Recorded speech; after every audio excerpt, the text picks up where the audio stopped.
Okay, welcome everybody to a very interesting event, Democracy Against Itself, Defending Europe and the U.S. Against Authoritarian Threats from Within. My name is Daniel Ziblatt. I'm the director of the Center for European Studies. I'm really happy to welcome you and our guests this afternoon for what should be a very interesting panel. We're co-sponsoring this event with the Harvard European Law Association, which is a Harvard Law student-led group. So thank you so much for the organizers of this to have the opportunity to organize this event. And in particular, thanks to Sven. Where's Sven? Yes, great, thank you. In 1947, the German emigre political scientist Karl Lowenstein, who at that point was living in Massachusetts, I think at Amherst College, just down the road, wrote, "Democracy is the Trojan horse by which the enemy enters the city." He had just lived through the horrors of Hitler's rise and consolidation of power, essentially at the ballot box through constitutional means. Hitler had come to power. Institutions of democracy were used to kill democracy. And democracy had appeared helpless. Now, undoubtedly, part of Lowenstein's frustration writing this article and writing those words was seeing other scholars, in particular one very prominent scholar, Hans Kelsen, the great constitutional scholar, who in 1932 had written, so the year before Hitler came to power, if one truly believes, this is a translation of course, if one truly believes in democracy, one must be willing to go down on the sinking ship. One can't use the tools of dictatorship to defeat dictatorship. So the question is, what are we to do? And today, this question of what to do with autocrats or autocrats in the making within democracies has become very urgent once again. It's not just the potential election of Donald Trump in the United States in November, this coming November, but also the rise of radical right parties, anti-democratic parties across Europe. And I think this takes on particular urgency in Germany this coming fall with regional state elections in East Germany. So the question is, must democracy stand by, sort of helplessly by, and do nothing in the face of this threat? And if not, what can actually be done? Now, on the one hand, there's certainly possibly political solutions to this. Political parties, democratic political parties can form broad coalitions to keep out anti-democratic extremists. There's societal potential responses. People can go on the streets and protest, which is something that's happened in Germany over the last several months in a very moving way, saying that certain kinds of political behaviors are unacceptable.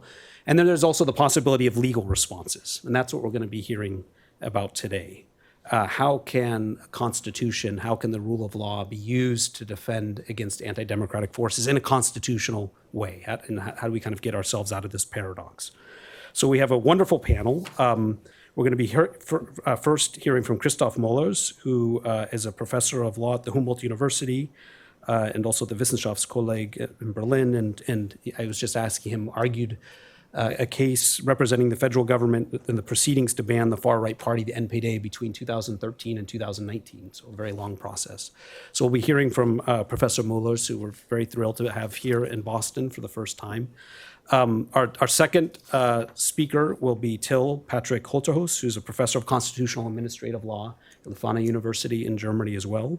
Is connected to the Turingen Project, which I recommend all of you who don't know about this to look into it, which is a kind of very interesting research project that aims at identifying risks to democracy. He has a doctorate from the University of Göttingen and a Master of Law from Yale University.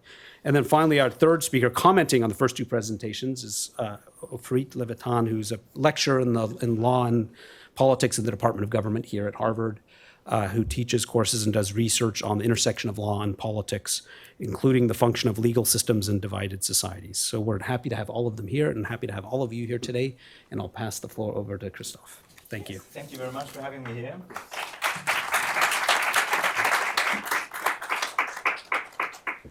So yeah, thank you very much. I was wondering exactly what kind of audience I was expecting. So my idea today for that presentation is actually that I will give you a little bit of an introduction to what is actually the state in the German constitution, what is the German solution to that problem, and what is the problem with that solution. And then I want to say is give a short outlook with regard to the question of how can we compare that. So I basically do constitutional law and comparative constitutional law. It's always a debate we are having in Germany at the moment to say, okay, are these the right tools we have? And do others have the same tools or different ones, and how can we compare them? I think that is kind of an important question if you want to have a meaningful debate on the institutional side of that. Now, as Daniel already mentioned, there is this sad-looking colleague, Karl Löwenstein, who invented the notion of militant democracy, writing an article in 1937 in the, American Political Science Review, which is actually not a very interesting read. It's quite a boring article. I always read it every 5 years. I think I have to look at Löwenstein again. Then I read it and I say, oh no. Basically, it's basically describing what is going on in the 1920s and early 1930s in European states with regard to the fight against political extremism. And there's a lot of description, what is going on in Germany, what is going on in Norway, what is going on in France, and so on and so forth. That's just in a way interesting. But there's not so much behind that. There's no theory. There is no real there is no real model for anything, but it's just, this very descriptive article. But it coined this very important and influential idea of militant democracy, which was then taken up actually by the German mothers and fathers of the foundation of German Grundgesetz in 1948-49. Wehrhafte Demokratie is a little bit of a different word. Wehrhaft means defensive or defending itself. Militant is not what actually perhaps describes it so well. But this very idea that you somehow have to take means to defend democracy from a legal institutional point of view was actually what they took from Löwenstein and tried to institutionalize. By the way, Daniel mentioned that the lesson was, in a way, the lesson from the Machtergreifung and the question of the legality of the Machtergreifung. Then again, it's quite an open question even today to wonder how illegal the Machtergreifung actually was. To say that was a perfectly legal, slippery thing in which the majority exchange is not a totally accurate description. And the very moment in March 1933, when basically the decisive moves took place in the Reichstag, in the German parliament, were probably not really the epitome of a legal thing, because basically people were forced not to vote in that process. So there was already violence going on, and so they might wonder if the whole diagnosis of National Socialism coming into power by legal means is actually historically accurate. Okay, but that was actually the thing that at least the founders of the German post-war constitution thought to be the correct assessment of the historical facts, and therefore they somewhat tried to invent some tools, and the tools are actually basically threefold, if you want. You can say, first of all, the first idea was to basically put substantial limits to constitutional amendments, so basically to define some kind of material core of constitutional law that could not be amended. So human dignity, democracy, rule of law, and some other elements belong to that. Say basically there is no legal means to abolish that by constitutional amendment. Even a two-thirds majority is not empowered to do that. So that is basically the core of constitutional law. And secondly, with regard to that, we have provisions to ban political parties, associations, and clubs, and even the individual use of freedom of speech by different institutional actors within the system. So we have now this infamous kind of party prohibition procedure in which the Constitutional Court is empowered to prohibit a party when the federal government or federal parliament asks the Constitutional Court to do this.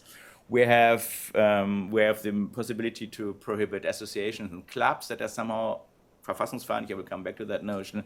And we even have a very unusual and highly problematic procedure in which individuals can use their freedom of speech by judgment of the Constitutional Court. This is, in a way, the first, these three things are, in a way, the basic pillar of this idea of Wehrhafte Demokratie in the German Constitution. The second very important element, a little bit more technical, a little more nitty-gritty, and a little harder to describe, are actually loyalty requirements for civil servants. And that is, in a way, an ongoing process in which basically people from the police force, teachers, and so on and so forth may lose their job or may lose their normally tenured positions when they somehow seem to be, Nazis or whatever is considered to be politically against violating this kind of code. Now, what are the experiences with that?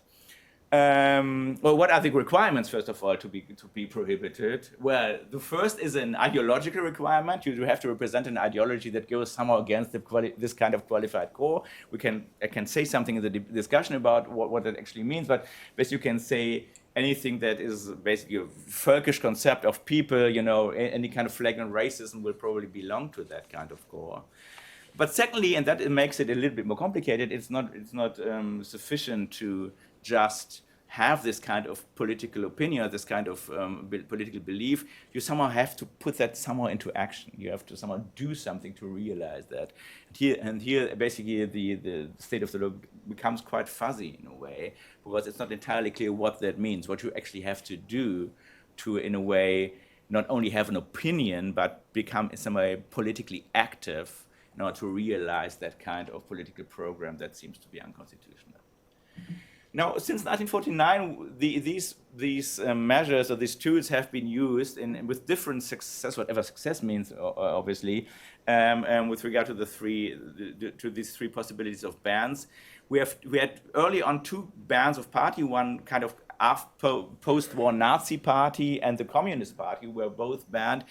The first one, in a way, in a continuous fight against National Socialism, basically this was a party that was only consisting of former Nazis, that was banned in 1953, which was, I think, perhaps the most coherent and clear case. The other one was the Communist Party, and that was very much a Cold War project, in which basically the government, the conservative German government, wanted in its fight within the context of the Cold War to get communism out of the political process, though the Communist Party was already in decline and very successless, and the court hated the procedure. They asked not to get this quest, but they got it, and then they finally prohibited it in something that was, more or less not very perhaps convincing too, because there was no real danger, there was basically nothing going on politically that could have pose any threat to the German democracy.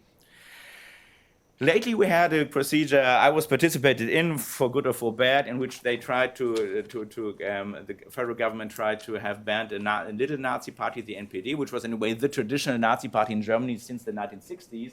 And this ban failed basically because the court said, these are Nazis, there's no doubt about that, but they are so small and they are so unimportant that it would be somehow, over the top, unproportional, exaggerated to have them banned, so that the procedure didn't really fly. And now we are discussing, and I think that is something we will have in the debate too, now we're discussing the question of the AfD, and that is a very contested debate in Germany, if we should somehow try to apply that procedure to the AfD, and now ongoing right-wing, right extremist party. The other two tools are also have been used. The ban of association has, I think, in a quite problematic manner, become actually an everyday business. There are now, I think, 50 or 60 clubs or political associations that have been banned by the Federal Ministry of the Interior. There's a judicial review process afterwards possible, but basically every measure actually survived judicial review. So basically, the courts let this pass. These are Nazi clubs, these are Islamist extremist clubs, these are Kurdish clubs that are somehow considered to be terrorists. So there is a terrorist, more perhaps on a criminal law side, operating branch of clubs that are prohibited, and the more political, extremely mostly Nazi-affiliated kind of association. So this seems to be a common practice now, and one might wonder if that is, in a way, a good idea. And finally, we have that ban of use of freedom of speech. So the idea that you can actually target an individual and ban its freedom of speech, that has failed twice in the 1970s. And then again, I think there are 4 procedures all in all in the 70s and 80s, and I think this is basically dead. It is still part of the debate, but I think the court is not really ready to do that. So what is the problem with that? So there's a normative problem. I think there are 2 sides to that normative problem. The one is the classical one I don't want to go into, because everyone knows that there's the old question. Kelsen and Löwenstein are somehow taking contradictory positions in to say, well, is it good to, or is it feasible, is it possible to apply undemocratic means in order to defend democracy? We can talk about that later, but I think that is a worn-out thing. Perhaps a little bit more interesting is to rephrase that from a constitutional or jurisprudential perspective, to say, okay, what we have here is actually something quite unusual in that we have severe sanctions for legal, even constitutionally protected actions. Because everything these associations and parties are doing is basically legal. They can be sanctioned, they can be prohibited for something they are allowed to do. Because neither violence nor any other form of illegality is part of the requirements that allow the court to have a party band or that allow the ministry to have an association band. So we have here, in a way, a very strange conflict between constitutional principles on the other hand and constitutional rights on the one hand, and constitutional principles on the other hand, in which the principles, so democracy, rule of law, as objective principles, are used in order to abridge rights that are basically, that are normally enforced and that they are here allegedly are not used to destroy the democratic democratic rule of law order. And I think that is something that sounds very abstract from the point at first glance, but when we have a closer look, we see that is a debate that is probably not only led in Germany at the moment, but that's a debate that is very generally. But because what we here see is, on the one hand, fixed constitutional rules like the protection of free speech or the protection of political action. And on the other hand, something that one could call, constitutional evaluations of the content of some kind of speech. So when we think of the American case, we could say, okay, there's free speech, full stop, and there's protection of free speech that is in a way absolute. But then again, we could say that, let's say, the 14th Amendment has its stance with regard to racism. A racist speech is a speech that somehow does not really correspond to the values that perhaps the 14th Amendment is representing. So you can say we get into a whole debate in which the question of if the constitutional protection of action and speech is actually content neutral or not is something that is also discussed in the United States, and that is part of, and in a way you can say the German solution for that problem is very explicitly to say, no, it's not content neutral, but political action can be in a way judged and can even be sanctioned according to a certain kind of content. From a liberal point of view, obviously quite a problem, but from a constitutional law perspective, at least quite clearly what the Constitution says. Then there's an institutional problem, and the institutional problem is actually, so who's actually assessing that? So who's actually telling us, who's collecting the data, who's actually saying there is some kind of political development, there is some kind of club that is somehow constitutionally problematic, that is somehow verfassungsfeindlich in that kind of German expression. And one could think that is somehow a task for civil society, that is something that is somehow being done bottom up. But obviously we are in Germany, so we have a bureaucratic solution for that. And that means basically we have an agency who has been founded very early on in the 1950s, and which in a way, one can discuss that, I'm always not sure what to think about that. It seems to be somehow even implied, at least from a German point of view, in that whole idea of military democracy. So when you have this kind of task to protect your democracy, well, you need some kind of agent who does it, and at least the normal German solution to that is to find a bureaucratic answer to that.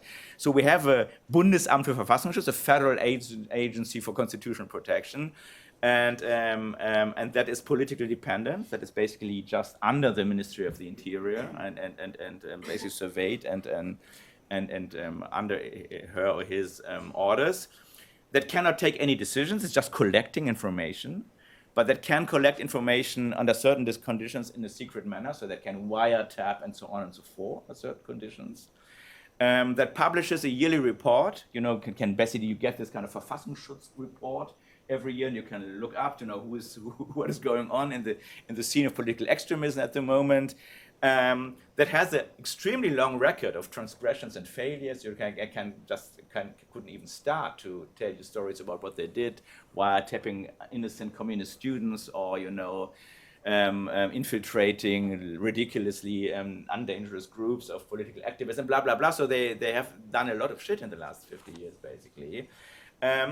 But, and that is the last point, who are under a quite intense and meanwhile quite transparent judicial review. That is an interesting factor, that whatever they do, it's kind of possible in many cases to sue them.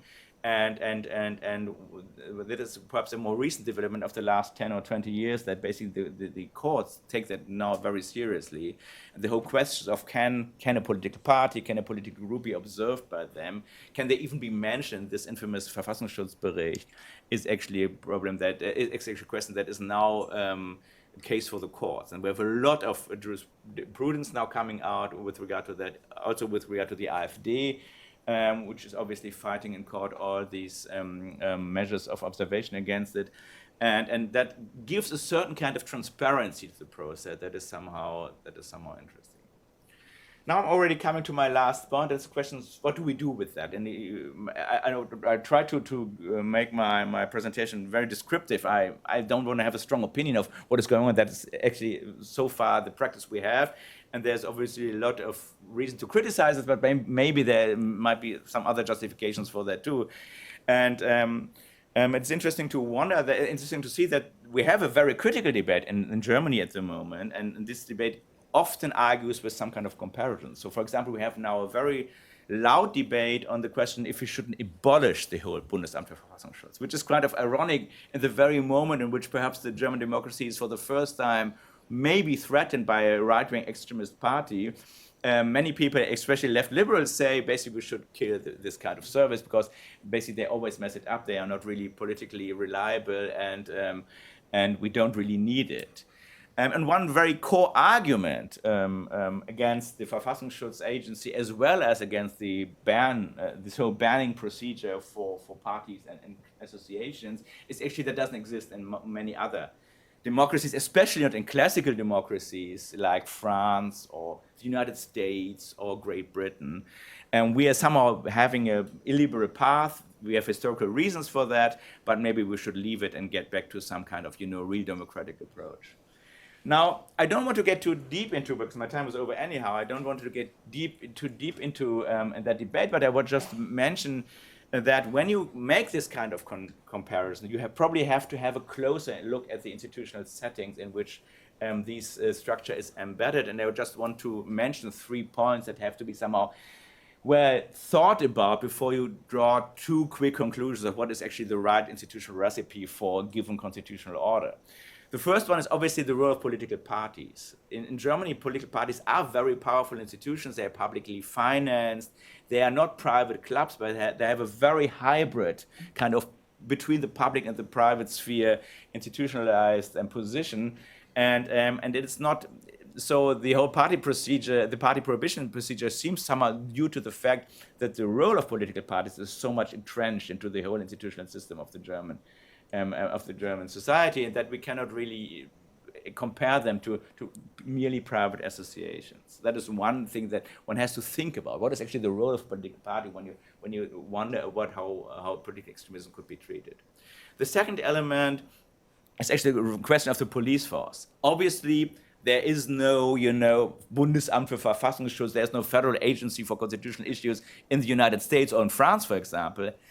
But what does that mean? It might mean that they are actually more liberal and that they are somehow, in a way, more respectful for a democratic process. But it might also mean that the necessity to treat political extremism is shifted in a kind of gloomy and invisible practice of the police force.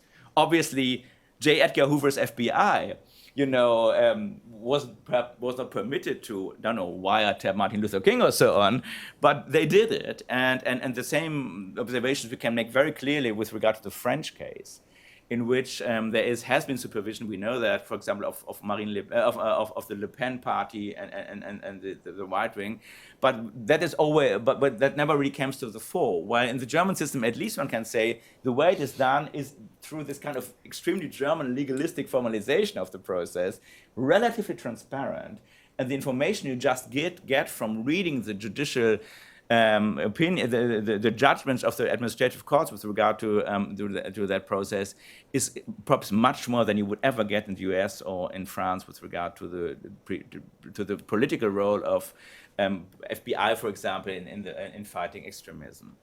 And that is, and that is the third point too, strengths of judicial review. So my plea would not be to defend this or to justify it or to criticize it. My plea would just to be careful with regard to constitutional comparisons. And here I'm done. Thank you. Thank you.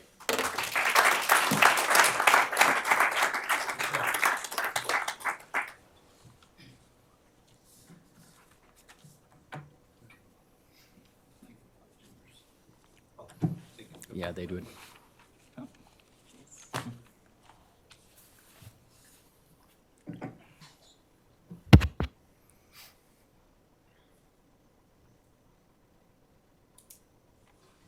Yeah, while we're waiting. So on your last point, political parties aren't mentioned in the U.S. Constitution. Yeah, I whereas know, they I are know. in the Yeah, German yeah. Constitution. Exactly. Yeah. There we go.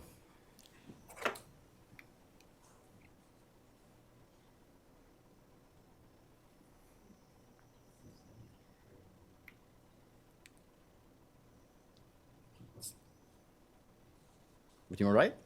Doesn't show the first slide. It does. Now it does? Okay. Yeah, now it does. Okay. Well, thank you, everyone. Thank you for the invitation, the kind introduction. And I can actually perfectly pick up where Christoph just left. And what I want to do with you, or with my 15 minutes that I have from now, is to take the ideas that were developed on the national level from a conceptual perspective for the defense of a certain liberal state to the supranational level, and basically think a little bit about, and probably discuss with you afterwards, whether the concept that Löwenstein developed, funnily enough, in the Weimar Republic and even before the Nazis came to power, already presenting it, I think, in 1931 at the German Vereinigung Deutscher Staatsrechtslehrer. We were just thinking about how to translate that within the Vereinigung, actually. But for those who know, it's like the Association of the German Law Professors, basically, public law professors. So that was thought, obviously, to be applied to situations of states, of liberal states that want to defend themselves. And what I would like to do, and what we have as a problem right now, is that if we Europeans talk about the 2024 election, we obviously mean the elections to the European Parliament and not the presidential elections.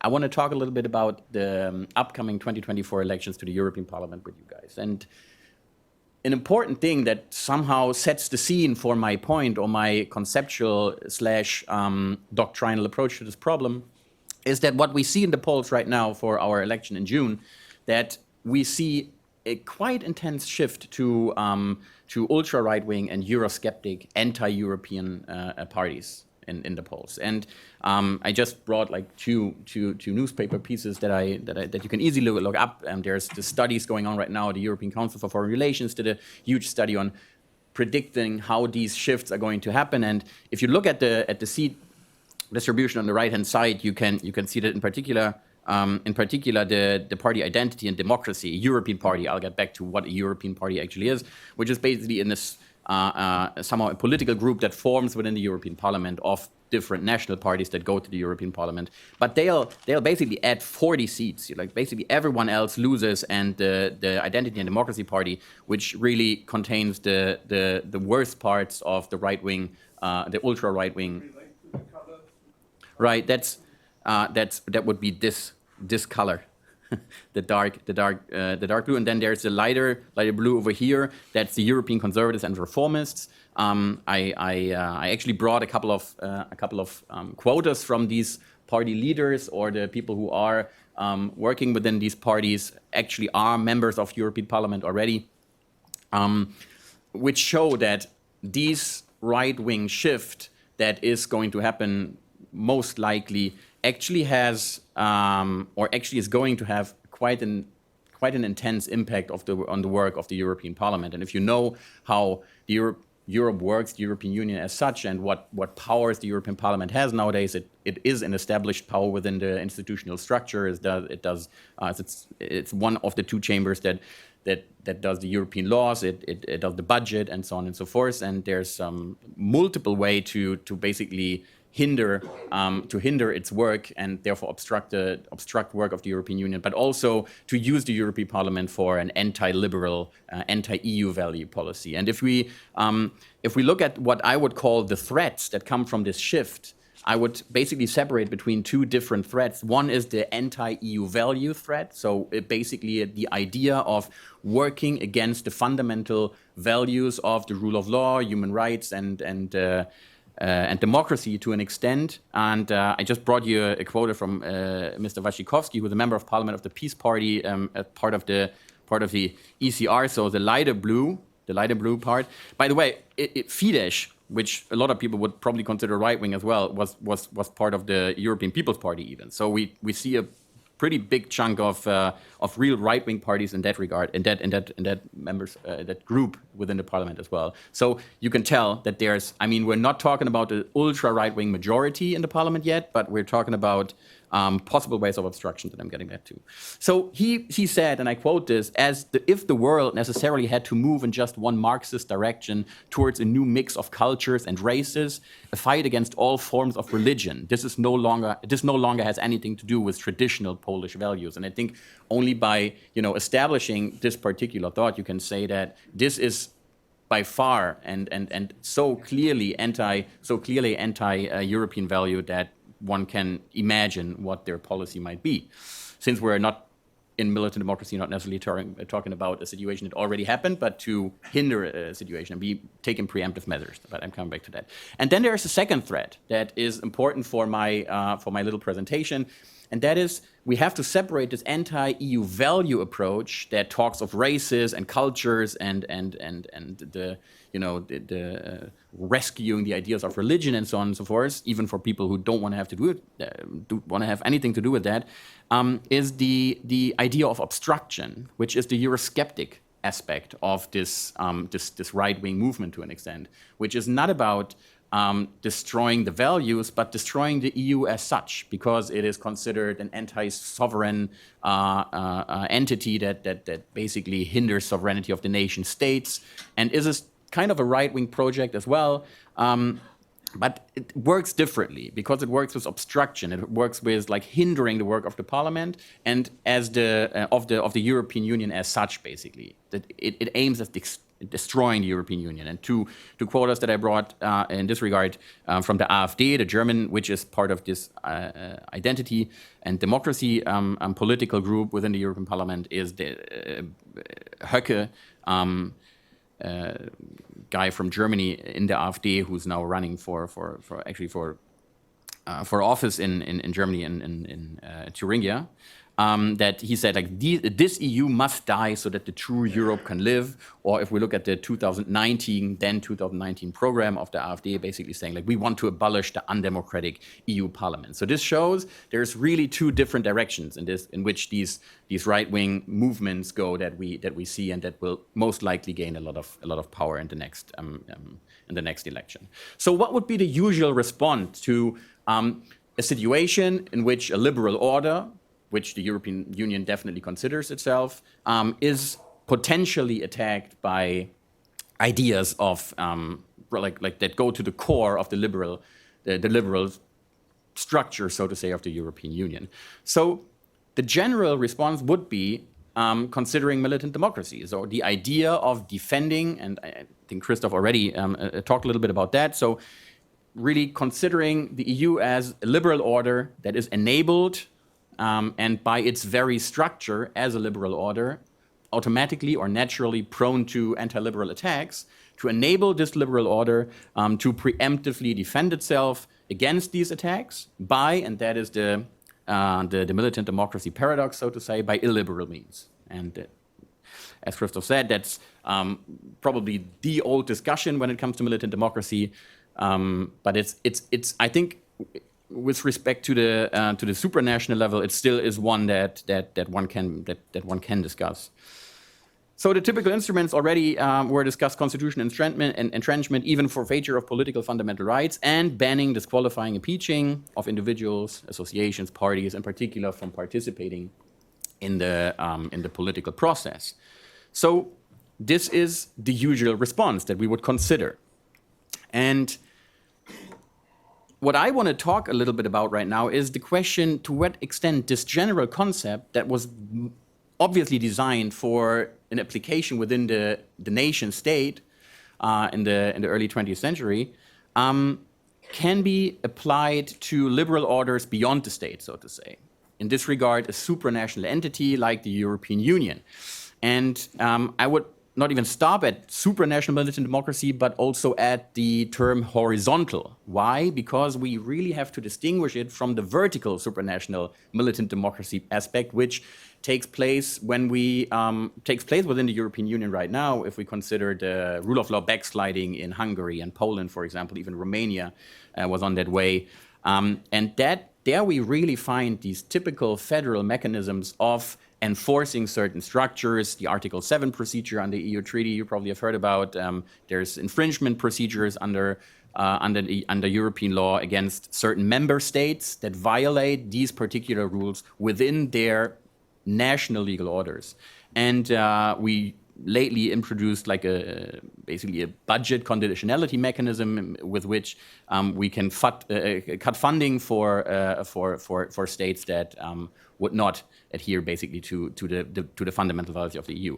But this is not the case over here. This is not what we're talking about. Here we're talking about the horizontal level. So we're talking about one European institution basically being attacked from within. So we're not talking about the vertical level, but the horizontal, the standard level, so to say, that we find in nation states. And here, obviously, a fitting instrument that one thinks about would be the question of whether we can ban certain parties that are clearly running against EU values and against the European Union as an entity as such, and want to obstruct it, so to say. And this brings me to, I think, two interesting points when thinking about this idea or this issue of horizontal supranational militant democracy, which is a legal or doctrinal issue, and that is the issue of whether there actually is such an instrument as a party ban European law. And spoiler alert, I'll show you that there isn't. And the second issue, which is more like a conceptual issue, which is the question whether anti-Europeanism, so not the anti-value issue, but the anti-Europeanism obstruction of certain structures in a supranational parliament, is actually something that the concept of militant democracy is a perfect fit for. So this is the 2 points I want to make, and the rest of my time. So first, to the limited options for an effective party ban, and as this is a legal or doctrinal issue of militant democracy.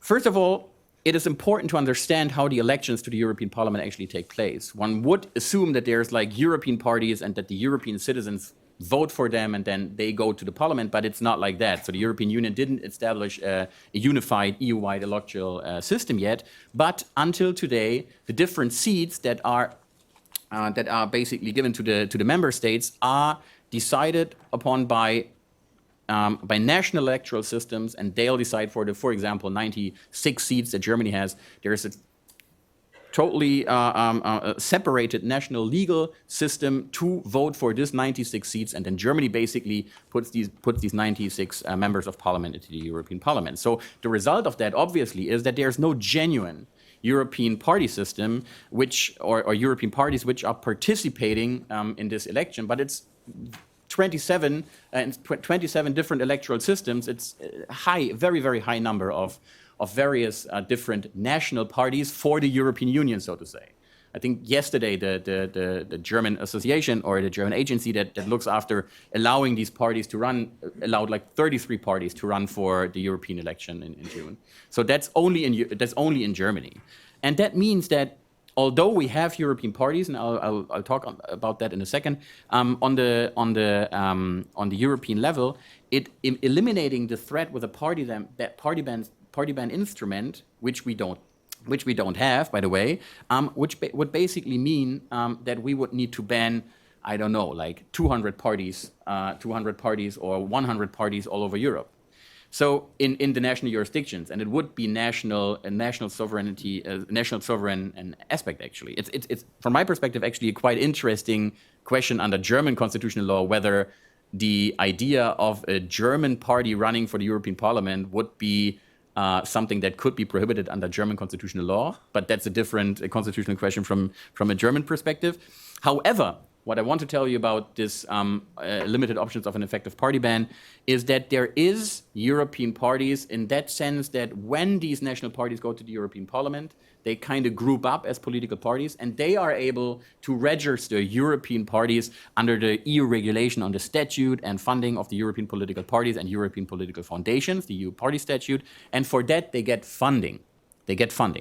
And there is a possibility to deregister these parties from under certain conditions. One is if they work the European values in Article 2. So the result would be, by deregistering these, that they lose their funding, but what does not happen is that we can somehow eliminate the anti-European value MEPs from the parliament. So this simply can't happen, and this basically raises the question what to do about this. I'm not addressing that right now. Maybe we can do that in discussion. The last point I wanted to make, if the slide shows up. Should I go back? Ah, yeah, there we go. Is a conceptual one. That's my last point. And the interesting question, I think, that the whole issue of supranational militant democracy raises is that obviously where a liberal order like the European Union is attacked in its values, it is quite easy to move the concept from the nation state to the liberal order. So an anti-liberal attack on supranational liberal order is a case for the concept of militant democracy. We have only the instrument of this weak deregistration, which takes away a certain amount of funding from these right-wing parties, but at least there is something. But the interesting questions that I want to pose is, how about the Eurosceptic parties? How about parties that basically aren't against the values, but they say, like, we are against the European Union as such? We are basically running to become part of the European Parliament to destroy it, to obstruct it. We're not going to work with it. We're not do anything. We actually use all the rules of procedures. We'll talk forever. We'll filibuster. We'll question every vote that is taken in the Parliament. It will basically work against this particular institution from within. And that is an interesting question because, as you know, the EU is not a state and has not this, what I would call like this inherent will of self-preservation, but is a particular international organization where withdrawal obviously is possible. So honestly speaking, I think one must say, and this is my last point, it is quite likely, from my perspective, that being a European party even, a registered European party that says our goal is to get rid of the European Union as such, is probably not a case for militant democracy, which is a funny story since this is probably the most discussed issue when we talk about attacks on the European Parliament. The only thing that I think one could consider, and consequently, by the way, in the party statute, there is no possibility to deregister a party that works against the European Union. There's only the possibility to deregister parties that work against the values. So my last question would be, does this also apply for MEPs who are basically saying, like, what I do is we build up a party, I'll actually run for office, or I run for a seat in the parliament, but only to obstruct it from the inside. I think this conceptual question of militant democracy is not one that hasn't been looked at very much lately. So so probably just ending with a question saying, like, is internal anti-Europeanism actually a case for the concept of militant democracy? I don't know. I'd like to discuss that. I'd like to discuss that with you. Thank you so much.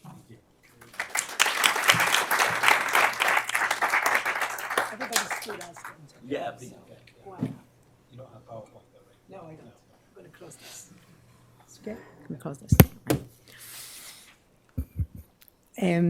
Okay, so I'm coming to you from a socio-legal perspective. And for socio-legal thinkers like myself, the current law and politics dance that you see in Germany and in the EU, it reads like a thriller, okay?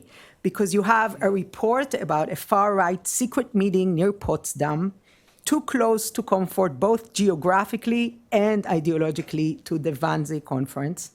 It's getting harder to ignore economic and social anxieties that are reminiscent of Germany's darkest hour. Yesterday, we've just heard about Hecke. Yesterday, another count was added to Hecke's trial that is about to begin this month. And of course, we heard from Till about the EU Parliament elections. We have regional elections coming up in Germany. We have other European elections in the 2024 year. But on the bright side, we do have legal guardrails that we heard from Christoph about. We're going to discuss them, dissect them a little bit. But we also have the German democratic middle, actually awakened by what is happening now in Germany.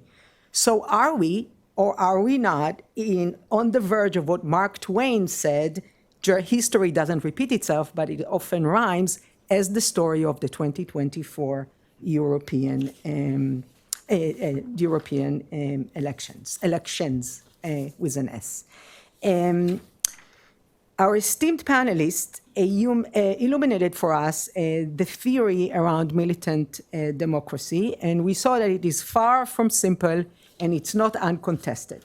They also invited us to think about a cluster of theoretical, jurisprudential, normative, institutional, and also practical challenges to the militant democracy enterprise.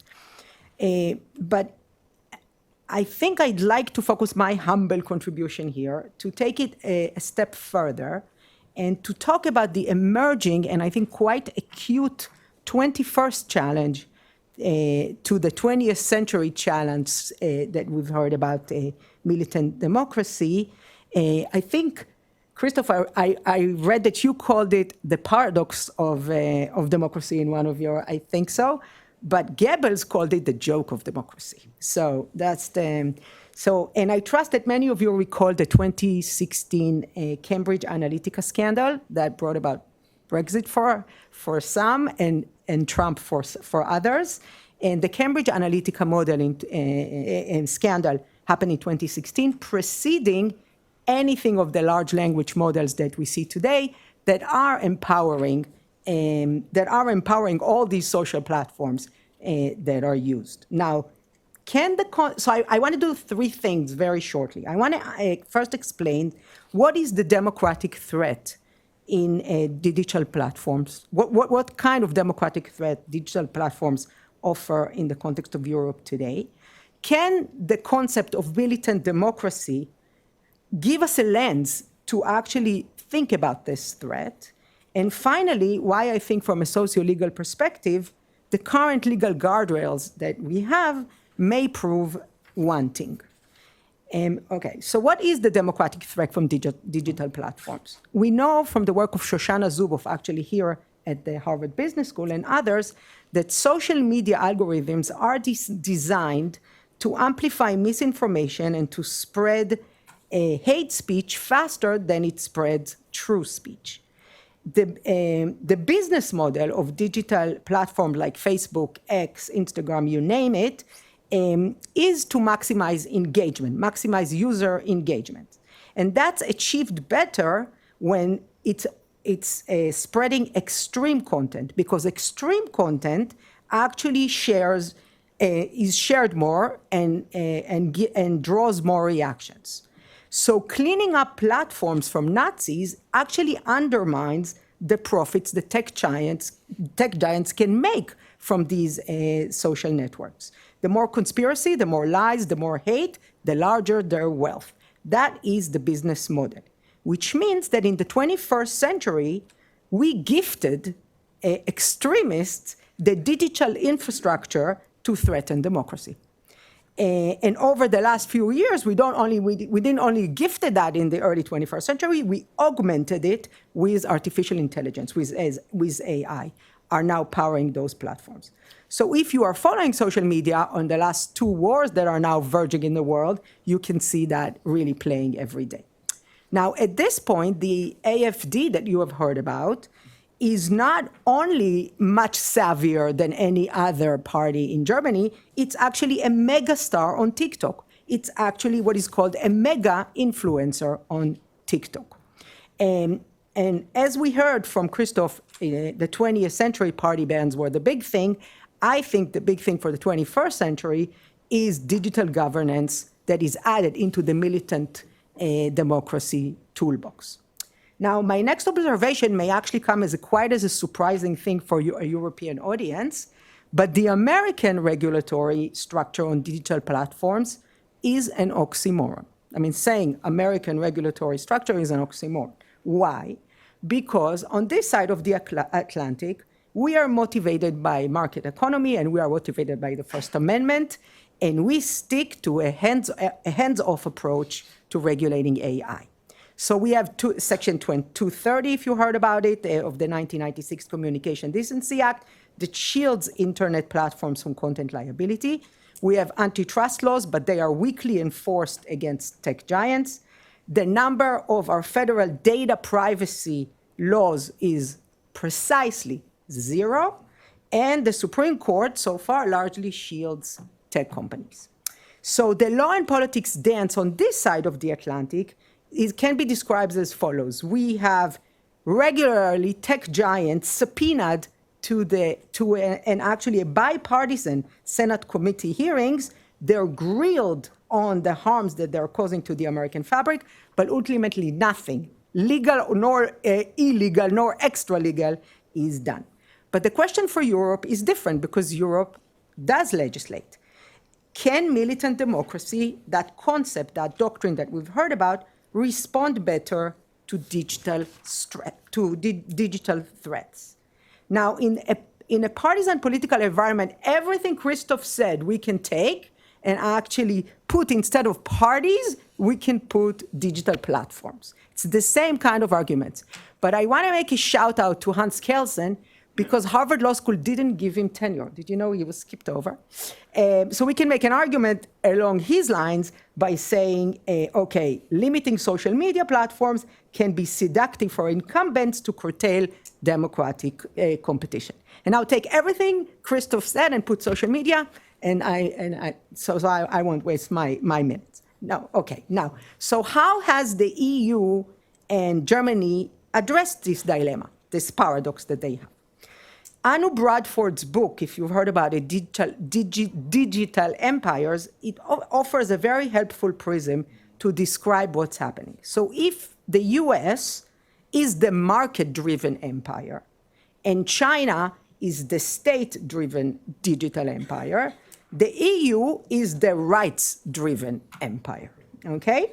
And one of its newest weapons, the newly minted DSA, the Digital Services Act, otherwise known by its advocates as the Constitution of the Internet. The new thing that just came about last month, February, came into power. Actually, it came into power for the big tech in the summer, but it came for all of us. And I must say, I want to preface anything I say right now, because it's going to be critical. I want to preface by saying that the EU's commitment to be the world digital enforcer is really commendable. It really is. It's very hard to do, but they're taking it on, and they're the only ones who are doing it. And they do break ground in producing really first of their kinds examples of how to rein market power in. They really do that. They try to do that. And by the same token, we have in Germany, of course, a robust self-defense legislation, a very robust self-defense legislation against extremism. But legal defenses don't always translate to legal effectiveness. And this is the endeared de jure versus de facto prism of socio-legal scholarship. Governing social media that is owned by a minuscule number of people who are the richest in the world, now empowered by AI, that is owned by the same people who are the richest people in the world, and their accumulated wealth is more than most of the countries in the world. I mean, making them accountable isn't for the faint-hearted. But we should also remember that the EU has other ambitions. They have economic goals, right? And at times, those economic goals compete with the legislative roles. And currently, the reality is that the EU is not a magnet for global AI talent. The US is. And the EU also dwarfs in comparison to China. So if you take the DSA Act, that Constitution of the Internet that just came out from Europe, enforcement falls on national authorities and the EU Commission. Now, if your goal is to become an AI giant, prioritizing legal fights with the deepest AI pockets is not really the best or your first strategy.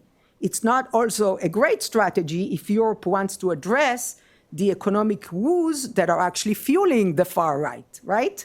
They want to become a digital empire where show me the money, as the famous movie has said once, right? On the other hand, gold plating Germany likes that a lot, or complying with what tech giants, lobbyists tell you is okay, maybe will be what you choose. So we have regulatory instruments in place, but like Yuli says, we shouldn't be seduced by the sirens. And we have to keep it realpolitik, a militant democracy protecting upcoming elections while simultaneously trying to race to the top of an AI global race. That's really hard.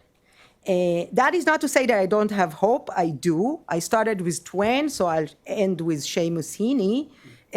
Let's hope that the many elections upon us that are coming on both sides of the Atlantic will be one of those lifetime moments where justice will indeed rise up and that hope and learning from history will rhyme. Now, I'm going to exploit the mic because we are sitting in the presence of a New York Times best-selling author, otherwise known to us as Professor Ziblatt, who recently published The Tyranny of the Minority, but it has a particularly frightening subtitle, okay? Why American Democracy Reached Its Breaking Point. So maybe because this is also an American-based panel, maybe you can talk to the vulnerabilities of us kind of comparatively, but also please tell us, will we survive? Yeah. Thank you.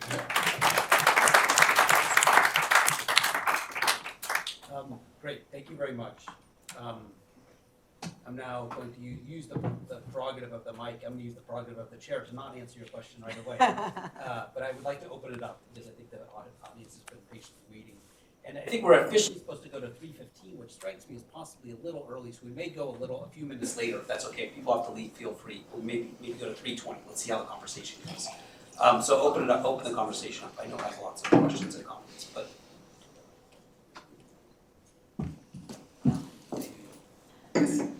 I'm happy to start.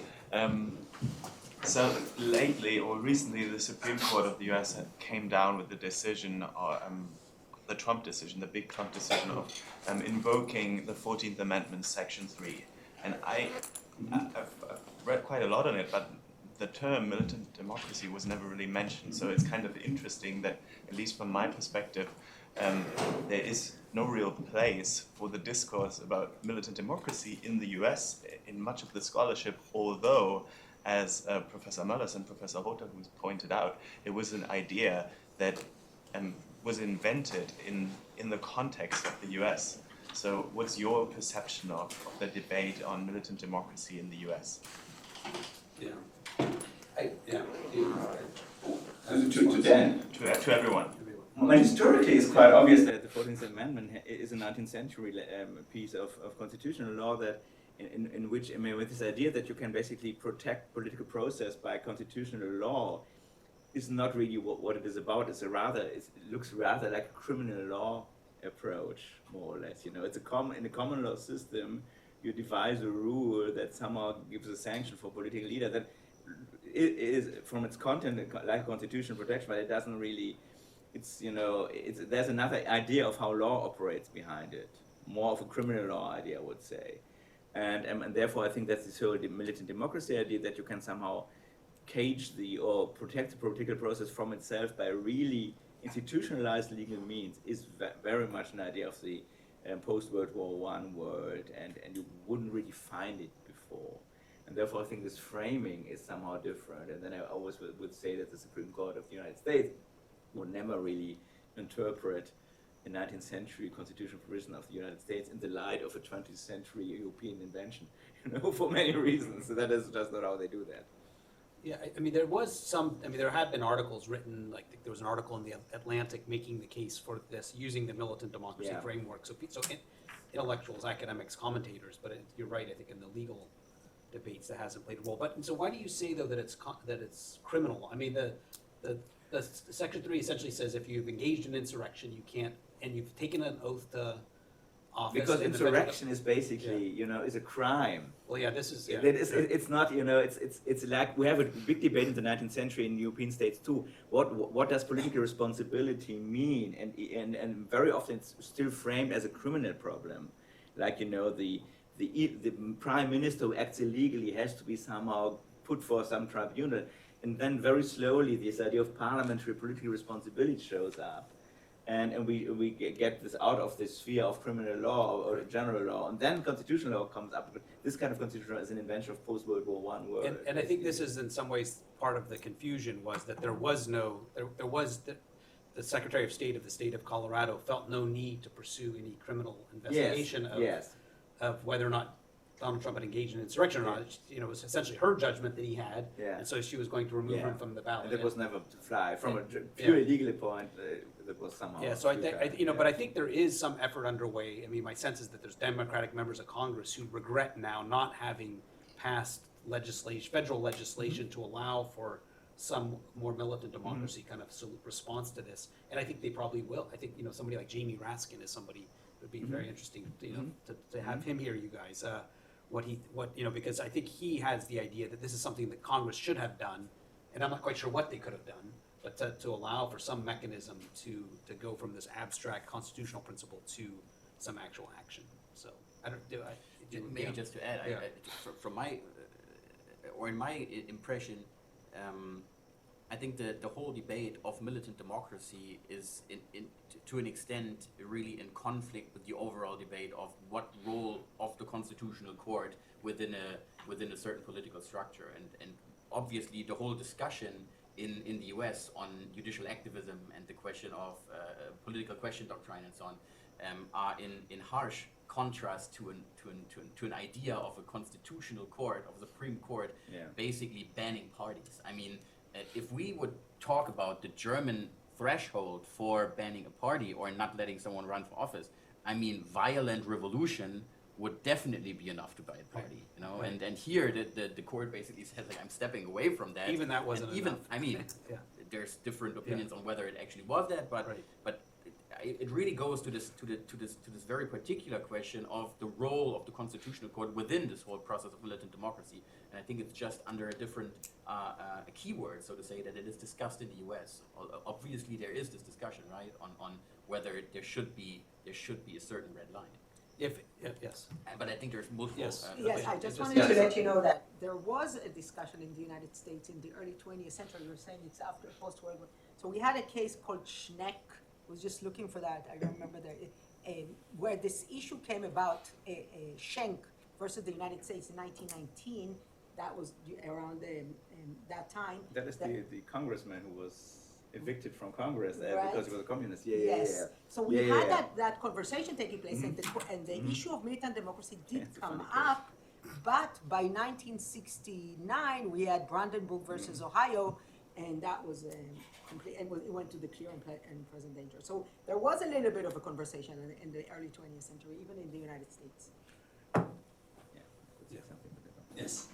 Thank you. Yeah, I have a question about foreign influence and the legal framework in place and the investigative capacities. Are they enough? And being from Germany, you know that only now is historical research realizing the full extent of how Eastern Germany influenced and infiltrated West German society. And as we know, those methods and the know-how have been practiced for multiple decades and inherited. And had Graham Allison coming back from Beijing the other day and reporting that Xi is very happy about exchange. We need to intertangle the societies maximally. And we know that an open society is also vulnerable to influence. And now we have both Moscow and Beijing to consider. Do we have enough investigative capacity and the legal capacity, the militant globalization? That's interesting. And first of all, the GDI influence is somehow very ambivalent. I think on the one hand, we learn every day what the GDI was doing in Western Germany. On the other hand, to no avail. Didn't really change so much in German history, with the exception of Willy Brandt. Perhaps he didn't lose office. But well, we can debate it. Okay, but interesting. Yeah, but what was operative? Basically, most things he did were even good for the Christian Democrats too. But actually, we're just debating that now, and especially with regard to investigative powers to look at party financing from external funding. So external funding is still a weak spot, and we are at this moment, if the legislation is debated, with regard to have some grip on how political parties in Germany can be externally funded.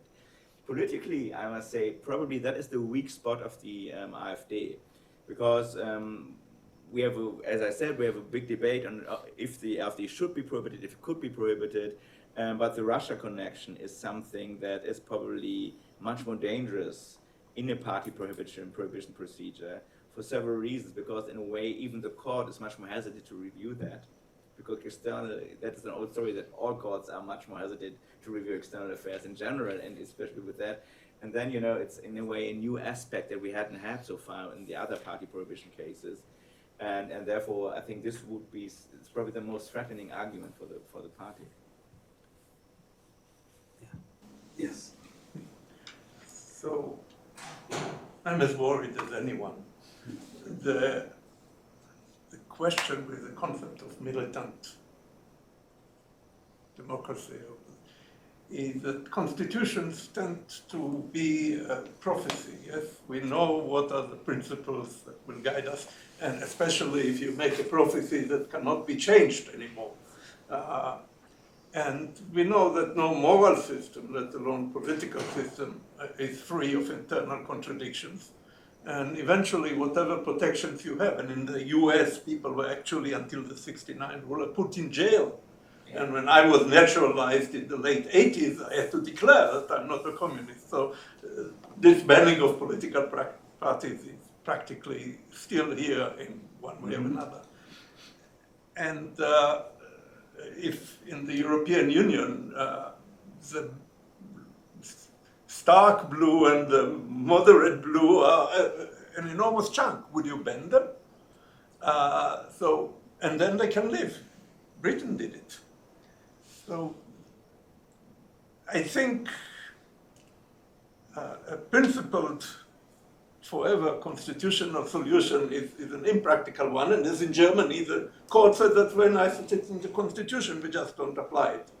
So it seems to me that we have to walk between the drops and do, and I would like to hear your comments, and do something that is for the time, pro tempore, and see what will happen tomorrow. I mean, here we have certain parts of the constitution and the power structure, basic game theory, organize itself according to the benefits of that constitution, and now you cannot change it.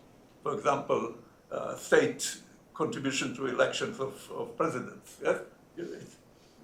No state in its right, no Rhode Island in its right mind will ever vote for it, for changing it. Yes? So constitution is only part of the solution, it seems to me. And very much so. I must say that with the one thing, Ophir started with this investigation that took place in Germany about this conspiracy, and the interesting thing is when that broke, and it was done by civil society, so some journalists basically investigated that. It made a huge impact, and we had all these demonstrations. But when you talk to people from the intelligence community, they told you, well, we knew all that before, we all know that. So they have this knowledge, they're sitting on it, they don't make it transparent, and it's useless. It's useless knowledge. While when it comes out by basically social self-organization, it becomes a scandal, and it makes much more of a difference politically than the institutionalized safeguards. So, yeah. Maybe just to add, and if I understand to the core of your question, I think the question that you actually raised is the most difficult one in the overall concept of militant democracy, and at the same time, the most easy one.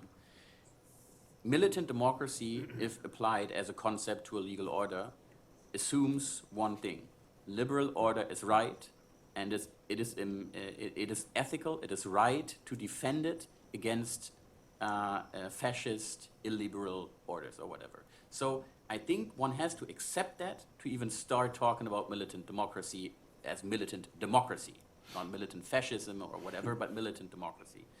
And that's the basis of it. So when we say we entrench certain values, we ban parties and so on and so forth, all of that obviously are firewalls on the way to some kind of democratic backsliding, where majorities or even actors, I mean, we're talking about legal means here, not illegal means, but even under legal means, where certain majorities shift, where certain digital platforms are misused to post threats on basically the life of democracy itself. So you have to accept that in the first place. And otherwise, we're talking about the philosophical discussion here, whether or not liberal democracies should, after Kelsen, allow themselves to be destroyed from the majorities. But that is really the basis of it all. So it's the most difficult and the most easy question at the same time. Yes, well, My question may be related to that exchange. It's particularly addressed to Christoph, but everybody. So the German Constitutional Court has in recent times not banned parties, partly on the grounds that, well, they're too small at the moment to represent a threat. This problem is replicated to a lower degree in lots of areas of public policy. So you don't act about something because it's too small. Yeah. But by the time it's become big enough Yes. to be a manifest threat, in this country and the things I'm familiar with, by then the lobby is so great that you can't do anything about it. And that could apply here. You imagine it gets so big that 25% of the popular vote is for the horrible party. At that point, the Constitutional Court's going to need more balls than I think it's got. Question mark. But my narrow question is, how do you think the members of the Constitutional Court think about this particular problem? If I act too early, I am acting disproportionately, both in the technical term of art sense and in a common sense way. But if people don't bring me a case at just the optimal moment, when it being a mass force is around the next corner, and related to that, and I'll shut up then, is whether the cases that one looks back to in the 1950s, which, as you'll know, Brits think are remarkable moments in the recovery of Europe, whether that isn't actually very specific to the context and much more difficult for a member of the Constitutional Court to do now, individually and collectively, than back then. thank you. Well, yeah, I agree. I mean, they know if I may say that, it's a very safe place, but when I made the introductory statement in that procedure, the NPD, I said it's always too early or too late, you know, and there's no perfect moment, but that means that every moment is in a way acceptable. They didn't accept that. They said it's too small, so they probably don't have a doctrinal way out to say it's too big. So the question is not so if I give you a legal realist answer to that, it would be, on the one hand, they hate the procedure because it makes them, normally they distribute rights, they do good things, they give people, you know, their day in court. They hate to prohibit something. They never do that. That's the only procedure in which they're constitutively prohibiting something. Therefore, they hate it, and they always don't want this thing. But the second part of the legal realist answer is actually that in that case, they see that they are really threatened themselves by that party. And that is perhaps the recipe why they probably would prohibit. That would be my bet. I would never say that publicly in Germany because they hated it. But I think they are basically saving their own institutional position by prohibition. That would be my take on it. And with regard to we can say something about the court, about the people who are now in the court, but that has changed, it's not entirely clear, but I think that would be the answer. Maybe we'll take one more question, then I will respond to your question, if I might. Yeah, my question has two parts. So having a constitutional court that bans parties because they don't follow the constitutions, when you put it in this Nazi context, it makes total sense. But my question is, where do you put the line these days that constitutions are, for example, France introduced abortion in the constitution, or that self-determination of certain parts of a country, or other, like these updated constitutions, and if we are putting too much weight on the constitutional court and in things that they shouldn't be ruling about, and we should solve it politically. That's one part, and the second part is that we are having this discussion about we should ban this party or not, AfD, for example, and they love the AfD. They love that we are having the discussion because it gives them arguments, right? Like, look at these bureaucrats that they want to ban us, right? So and they give them votes. So, and I don't know what is the solution to that, because it's basically we are putting more fuel and gasoline into their fire, right? So I don't know if you have any comments on both. Yeah, so maybe I'll respond to the second question in particular, if I might. And also, you know, so I think there are alternatives to these legal responses. And, you know, the liberal laissez-faire thing is, well, let's just have, I mean, sort of maybe unfairly attributed to Keltsons, let's just have the electoral competition and we lose, oh well. That's not a solution. So what are some other solutions? The militant democracy solution is one solution, but there's another solution, which is form a broad coalition. And I think that's what needs to happen in the United States before November. That is, you know, in the United States, from AOC to Liz Cheney, form a broad coalition that keeps out the threats to democracy, an electoral coalition at election time. That's a short-term solution, because at the end of the day, democracy is about competition, but if it gets you through an emergency, that's okay. Another solution is a solution that we failed at, I think, the Republican Party, is self-policing. Like, the Republican Party is supposed to have eliminated the threat from its ranks, and it didn't do that, it failed. And then I would say the fourth solution is a bit what's happened in Germany since January, which is this kind of social mobilization, civil society. And this doesn't just mean people in the streets, kind of in a sense, drawing a red line on the ground saying, this is, you know, this is unacceptable. You know, if the red line begins to fade, people go on the street and say, wir sind die Brandmauer.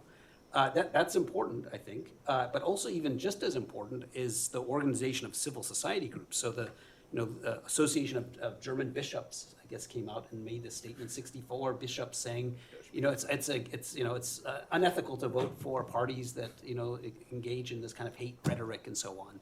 Business leaders, labor unions. I mean, I think these kind of civil society organizations. This also has an effect. I mean, you could sort of see that. I mean, I don't want to attribute too much causality to this, but the AfD has fallen into polls a bit since January. So I think this is, you know, and none of these tools are perfect, but the point is that the legal response is not the only response, and that these in some sense are democratic responses. And altogether, and I guess thinking about the November 2024 election, we don't have the militant democracy solution. Self-policing has failed. You know, the broad coalition may or may not hold, and may be torn apart by foreign policy debates in the Israel-Hamas war. And social mobilization isn't really happening. So, you know, I think that the question is, what are we going to do in response to that? Yeah. Well, I agree with you. The thing is a little bit also a question of obviously the constitutional path that has been taken. In Germany, it's very hard not to talk about it because it's so explicitly entrenched, you know. They just put it into that, it's there. And when you have it, once you have it, the political process is somehow responsible for both, to use it or not to use it. You know, and I know when you talk to politicians in Germany, they hate it. They rather had it not, because now they are now very much under pressure not to make it or not to make it, but to give a statement why they take it or not. And they try to avoid it. We see you hear only silence from the government at the moment. No one has said anything. Only lower ranks, rank and file members of parliament have made any statements about that. And they would rather prefer not to have any option and not to decide anything. But now they have to make a decision. And therefore, it's somehow on the table. But I would agree from a strategic point of view, it's very dangerous, and from an institutional point of view, obviously there is a constitutional overreach all over the world, in which minor, relatively qualified institutions like courts have to solve basically every problem, which is impossible. Any final words from either of you? Very, very, very brief, just because you mentioned the political process to kind of sort it out instead of a legal option coming in, the nuclear option of the Constitutional Court. I think in this regard, it's always very important to remember that democracy is not only the vote of the majority, but also the possibility of a minority to become the majority in the future again. And if there is a party that destroys this possibility and basically ends the political process, then there is no thing to sort out afterwards. And I think this should really be the red line. If we give that up, that's the end of the political process, and it's not sorting it out. So that would be my famous last words. Yeah, great, thank you. Elfriede, do you want to? No. No. Okay, well, thank you. Thanks to our excellent panel, really fascinating. I'm not sure if we have solved these problems, but thank you all for coming.